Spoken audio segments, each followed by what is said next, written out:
Dramang ito ay rated SPG. Striktong patnubay at gabay ng magulang ang kailangan. Maaaring may masiselang tema, lengguwahe, karahasan, sexual, horror o droga na hindi angkop sa mga bata.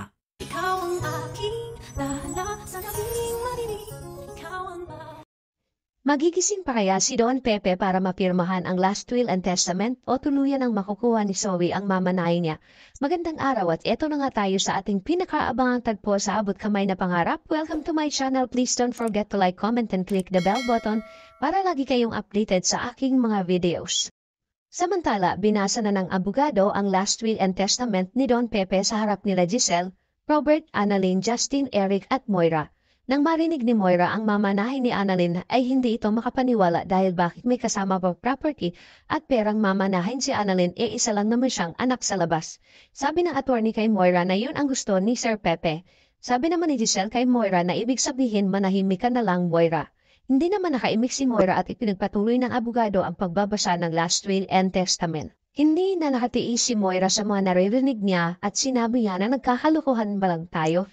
Nagreklamo siya dahil nabawasan na yung mana ni Zoe dahil kay Annalyn na anak sa labas. Tapos ito ring kambuting na si Justin ang tinutukoy niya na hindi nga din nila kilala. Pero may naging mana pa rin kay Don Pepe. Pero wala siyang nagawa kasi ganun pa din ang isinagot sa kanya ng abogado na yun ang kagustuhan ni Sir Pepe. Ikinais naman ni Robert at sinabihan niya si Moira na tumahimik ka nga. Sabi ni Moira na ipinaglalaban ko lang ang karapatan ng anak natin pero sa tingin ko wala ka namang pakialam. Hindi matanggap ni Moira ang pagsulpot ni Justin sa buhay nila at ngayon ay may makakakuha pa siya ng mana mula kay Don Pepe kahit hindi nila ito kilala. Sa inis ni Robert kay Moira ay sinabihan niya ito na wala kang karapatan questionin ang last will and testament ng papa. Pag-aaring niya lahat yan at may karapatan siya kung ano ang gusto niyang gawin dito. Sinabihan naman siya ni Giselle na, hindi ka pa nahihiya sa kasakabihan mo? Sabi naman ng Moira na hindi siya sakim. Pinaprotektahan ko lang ang anak ko. Maya-maya ay naitanong ni Moira sa abogado kung ano ang mapupunta kay Zoe.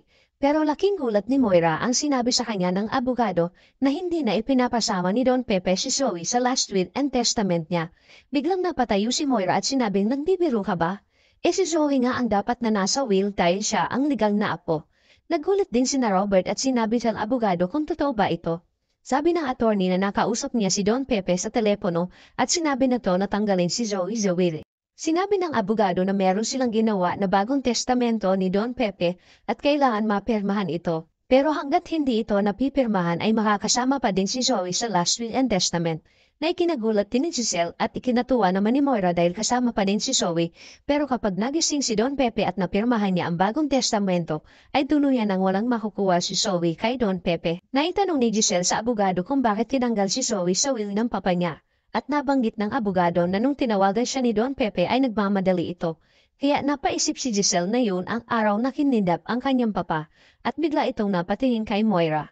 At sinabi na may dahilan ang papa nila kung bakit ito tinanggal. Sumagot naman si Moira dahil alam niya na totoo ang sinasabi ni Giselle kaya gumawa na naman siya ng palusot. Pinigilan naman ni Robert si Giselle at sinabi na baka wala namang kinalaman yung pagtanggal kay Zoe at baka may pinag-awayan sila na hindi nila alam. Galit na sinabi ni Giselle kay Robert na nag-away din naman kayo ni Papa pero hindi ka naman niya tinanggal sa will. At malakas ang kutob ni Giselle na may reason ng papa niya nakatanggal-tanggal. Tumingin si Giselle kay Moira at sinabi na huwag kang mag-alala dahil kapag nagising si Papa ay malalaman din natin ang lahat. At huwag ka muna magpakasaya. Delay your celebration. Na ikinainis naman ni Moira ang sinabi ni Giselle sa kanya at hindi na ito umimik. Napatingin na lang si Annalyn habang nakikinig sa pagtatalo ni Giselle at Moira. Samantala, pinagsilbihan naman ni Carlos si Lynette habang tulog ito ay dinalhan niya ito ng pagkain. At maya-maya ay ginising ni Carlos si Lynette at tinanong niya kung kamusta ang tulog niya.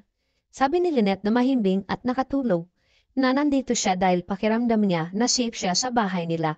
Napangiti naman si Carlos at nagpasalamat siya kay Lynette dahil sa pag-alala niya kay Zoe at dahil dun ay mas lalong humanga sa kanya si Carlos. Sabi naman ni Lynette na mabait naman si Zoe na impluwensyahan lang ni Moira. At kung iba ang nanay ni Zoe siguro hindi siya magiging ganun. Sabi naman ni Carlos na paano kaya kung ikaw ang maging nanay ni Zoe? Kinagulat ni Lynette ang naging tanong ni Carlos sa kanya. At nagpasaring si Carlos na kunwari siya ang tatay ni Zoe. Sabi ni Lynette na sasabihin na lang natin na kung totoo man ang mga sinasabi mo. Hindi ko pa rin alam kung ano ang mararamdaman ko. na ipinag-alala naman ni Carlos at biglang nagiba ang aura ng mukha niya. Sabi ni Lynette na kung mabait lang siya at lalong-lalo na kay Annalyn, siguro pwede ko pa siyang tanggapin pero it will take time. Pero ang magiging issue lang talaga dito ay magkakaroon tayo ng problema sa'yo. Bakit? Kasi tinago mo sa akin, tas hindi mo agad sinabi sa akin, tapos isa pa si Moira pa yung nanay, naku, gulo yun. At naitanong ni Lynette kay Carlos kung gusto niya maging anak si Zoe. Sabi naman ni Carlos na hindi dahil gulo nga yun. Kaya ito ang magiging malaking problema ni Carlos kapag nalaman ni Lynette na totoong anak niya si Zoe. Maya-maya ay hiniling ni Lynette kay Carlos na bumalik na sila sa bahay nila at gusto na niyang mawala ang trauma niya. Ikinatuwa naman ito ni Carlos at sa wakas ay babalik na sila sa bahay nila. Sabi ni Carlos kung yan ang gusto mo ay sasamahan kita. At sinabi ni Lynette na kailangan ko na talaga siyang harapin. At niyakap ni Lynette si Carlos at nagpasalamat. Kinabukasan ay bumalik na sila sa bahay ni Carlos at munang pumasok si Carlos at maya-maya ay sumunod na si Lynette sa loob.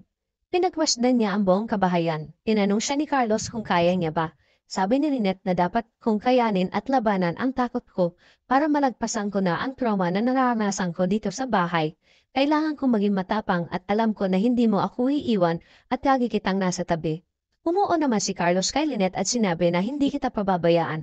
Tutulungan kita na makarecover at pumasok na sila sa loob. Sa kabilang banda naman pagkatapos na naging meeting nila Giselle sa abogado ng papa nila ay nagpaalam na sila. Nakita ni Giselle si Eric at pinigilan niya ito at pinakausapan at nagmamakaawa siya na kung pwede niyang makasama si Justin kahit isang beses lang. Habang nakatingin lang si Robert sa dalawa at pinakikiusapan ni Giselle si Eric, sabi ni Eric na ayaw kanyang makausap dahil sa ginawa mo and it takes time para mapatawad ka ni Justin dahil kahit anong pakiusap mo sa kanya ay ayaw kanyang kausapin. Kaya sabi ni Eric, I'm sorry Giselle, alam mo na ang sagot dyan at sabay alis ni Eric. Naiwan si Giselle na napaiyak kaya nilapitan ito ni Robert at niyakap niya. Sabi niya sa ate niya, hayaan mo na muna si Justin. Huwag mo na siyang pilitin, darating din ang araw na magkakaayos kayong dalawa. Sa ngayon ay bigyan mo muna siya ng time mag-isip. Kaya walang nagawa si Giselle kundi ang mapaiyak na lang sa pagmamatigas ng anak niyang si Justin. Samantala, agad naman tinawagan ni Moira si Zoe at sinabihan niya ito na mag-impake siya dahil aalis sila at magbabakasyon.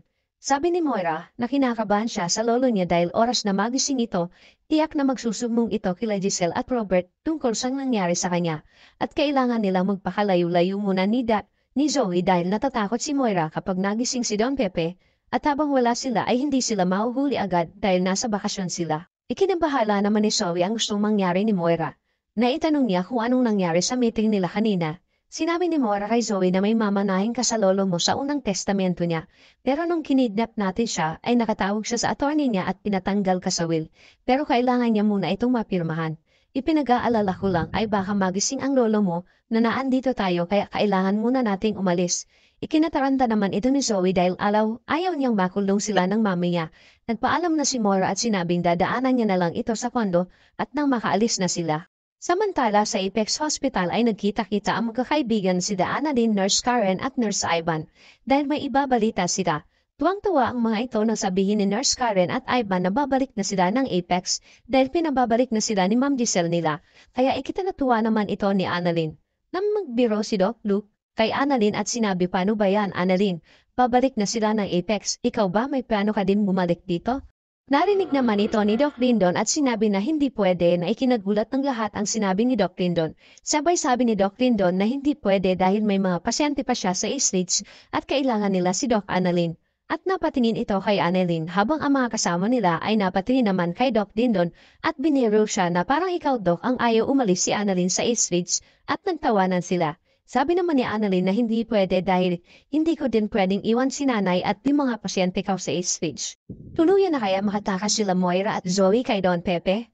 Magigising pa kaya si Don Pepe? Malalagpasan na kaya ni Lynette ang trauma sa bahay ni Carlos? Yan ang ating pakaabangan dito lang sa Abot Kamay na Pangarap. Huwag bibitiw at huwag kalimutan mag-subscribe. Maraming salamat po and God bless.